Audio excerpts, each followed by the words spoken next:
Hai, Assalamualaikum, semua sihat. Kita kalau pergi ke negara orang, kita masuk dengan cara tak sah. Kita pergi je macam tu. Tak tahulah. Kita masuklah ke tepi-tepi hutan ke celah-celah mana. Kita masuk tu dengan cara tidak sah. Kita akan jadi apa? Kita jadi penjenayah. Ia adalah satu kesalahan besar, iaitu. Tapi yang best ni dekat Malaysia ni, kita semua ni pemimpin-pemimpin ni tak kisah pun penjenayah tu masuk dan duduk. Siap ada penempatan masing-masing lagi dekat negara kita ni. Dah masuk meniaga. Semua ni dah ada tempat-tempat mereka ni. Kalau Rohingya kat sini, kalau Bangladesh kat sini, kalau Aceh dekat sini, kalau Pakistan dekat sini. Betapa ramainya warga asing dekat dalam negara kita ni. Dekat Malaysia ni ramai sangat penjenayah. Tak risau pun kan. Menteri-menteri kita ni tak risau pun penjenayah ni. Kata mereka penjenayah ni tak berbahaya. Walaupun secara sedarnya mereka ini adalah penjenayah. Melanggar hukum negara. Maknanya masuk ke negara kita tu secara haram tu jadi penjenayah. Betul tak? Tapi mereka dapat tempat lagi, dapat tinggal, dapat berniaga, dapat cari makan. Jadi apa yang mereka cari tu mereka bawa ke mana? Hantar ke negara mereka. Dengan cara apa? Dengan cara pun tidak sah. Semua orang terlepas pandang. Ni masing-masing ni sibuk duk cari salah bekas Perdana Menteri, pimpinan yang dulu-dulu habis semua diharuknya. Tak ada siapa pun peduli dengan penjenayah rakyat ramai tu. Semua masing-masing duk sibuk je jadikan bekas Perdana Menteri itu penjenayah. Dia seorang je. Yang ramai penjenayah dalam negara kita bebas. Bekas Perdana Menteri kita yang dah berjasa kepada kita di penjara. Yang bersusah payah membangunkan negara ni, yang dah susah payah berjuang untuk negara ni, siapa yang menikmati? Warga asing sebagai penjenayah. Jadi yang pejuangnya di penjara, adil ke? Tak nampak ke penjenayah yang ramai-ramai itu? Tak nampak? Semua ni cyber trooper.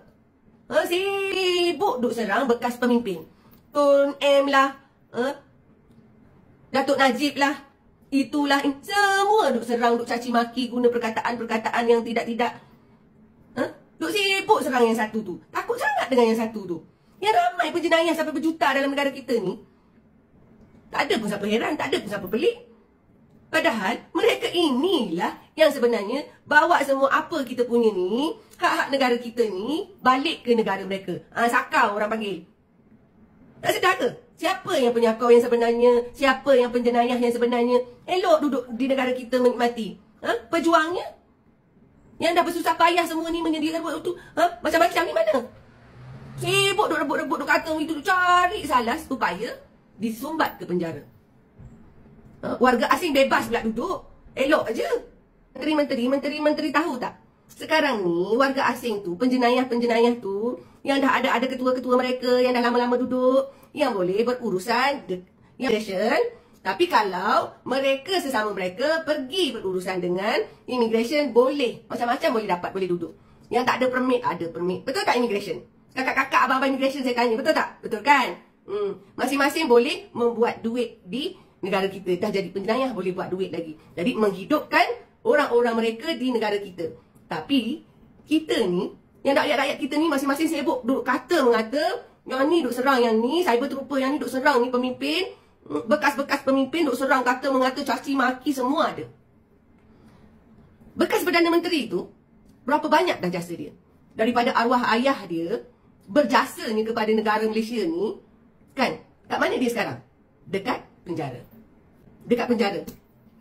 Penjenayah, warga asing yang masuk ke dalam negara kita ni, yang jadi penjenayah ni, boleh bebas dia duduk. Dekat Malaysia ni senang-senang, siap boleh cari duit, boleh duduk dengan keluarga, bagai. Kenapa seorang yang besar jasanya kepada Malaysia ni sedaya upaya nak disumbatkan ke penjara? Suruh duduk kat dalam penjara, tak boleh duduk dekat rumah. Jadi warga asing semua yang ada boleh duduk bebas, boleh senang-senang, boleh menikmati semua ni dekat Malaysia. Adil ke tak adil nak tanya ni? Kat mana semua ni? Berfikir macam mana? Semua fikir apa yang kamu semua fikirkan? Macam mana kamu nak jadi pemimpin sedangkan di antara kamu pun bertelagah? Kamu nak pimpin yang mana, saya nak tanya? Tak cukup sesama kamu, upah ni bayar lagi cyber trooper untuk menyerang sesama sendiri. Serang siapa? Serang orang Melayu. Dengan bahasanya yang tak sepatutnya. Untuk apa? Macam yang mengata tu betul sangat. Yang dah berjasa Tun M pun salah, orang itu pun salah. Datuk Najib salah. Anwar salah. Semua orang jadi salah. Yang betul ni siapa sebenarnya? Nak cari apa? Sampai dah terlepas pandang ni. Mananya hak-hak rakyat yang perlu dijaga. Warga asing tu, dia tanggungjawab pemimpin negara dia. Pemimpin negara kita perlu menjaga dan memastikan hak-hak kita ni terjamin. Tak boleh orang usik, tak boleh diambil orang. Tahu tak? Mereka tu bukan setakat penjenayah masuk secara tidak sah. Mereka bekerja, meniaga kat sini, duk kumpul-kumpul duit tu, bawa ke negara mereka, dia bawa lalu mana? Dia bawa masuk mana? Dah cukai tak bayar, lalu masuk ikut salah, bawa duit pun ikut salah. Tu namanya sakau. Tak takut pula yang ni. Yang ramai-ramai duk menyakau ni, tak nampak sebab rasa kecil warga asing sampai dah besar. Yang duk takut sangat dengan bekas Perdana Menteri. Duk takut sangat dengan pemimpin, bekas-bekas pemimpin tu tak tahulah takut apa.